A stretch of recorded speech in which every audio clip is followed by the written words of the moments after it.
There are probably about four or five different types of veterinary practice. The first is referral, so that will be practices that are offering very specialised, sort of high-end veterinary medicine.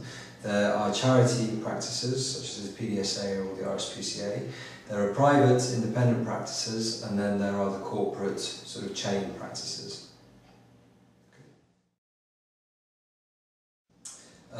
Yes, I think facilities matter a huge deal. With any practice, there's going to be a varying level of equipment to hand. So the things that you might want to look out for are an X-ray machine. Have they got an ultrasound scanning machine? Is there dental equipment available? Are there surgical facilities available? Things like what the hospitalisation facilities like, if your dog has to stay or cat has to stay overnight.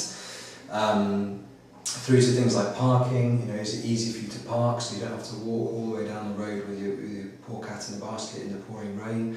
It's all, I would say it all matters a huge deal, yeah. In terms of specialisation and different vets offering different levels of expertise, I think it depends a little bit on what's going on with your pet. I think there's a lot of sense in, for example, if you have a tortoise or something more exotic, I would definitely say it's worth searching out a vet that is either certified in exotic species or has got a huge deal of experience with those. You can also nowadays get a lot of cat-friendly practices or even cat-only clinics where they'll have separate waiting areas for dogs and cats. They might have separate hospitalisation facilities for dogs and cats. They may even have a feline certificate holder working within the practice. So I think as a general rule, not necessarily. I think a good GP practice is going to be able to meet the vast majority of your day-to-day needs. And don't forget, they can always refer you to a specialist practice if necessary. And some practices have visiting specialists as well, so that you don't necessarily even have to go to a different practice. So I think that's something on an individual basis, depending on your pet. By nature in the UK, all vets have to provide some form of out-of-hours cover.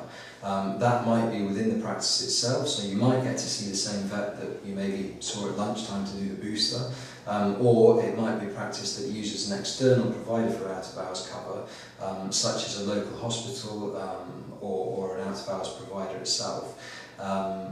Some practices might have their own quirky rules where you might be able to have hospitalisation facilities overnight. For example, if somebody lives at the practice, or you might find that you have to transfer the pet, either the pet ambulance, or possibly you may be required to transport the animal yourself.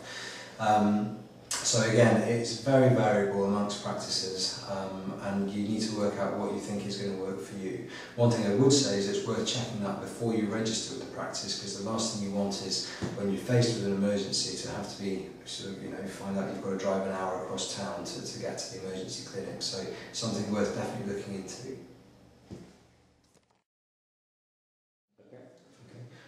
Cost, it can be a bit of an awkward subject amongst vets and customers, and I think it's something that is worth talking about.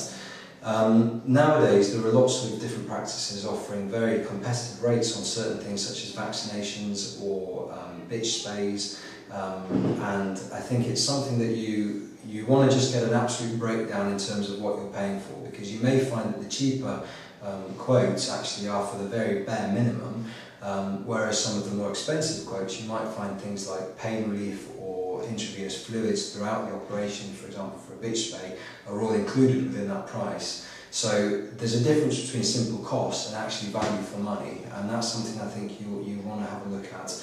Clinically, I wouldn't worry. I think we're all governed by very tight regulations on what we can do clinically, so it's not that you are going to get a lesser clinical service at a practice offering cheaper rates, but from your aspect as a customer, you might find that the customer service does slightly vary, and that's something that you just have to decide off your own back whether that's something you have as a high value product or not.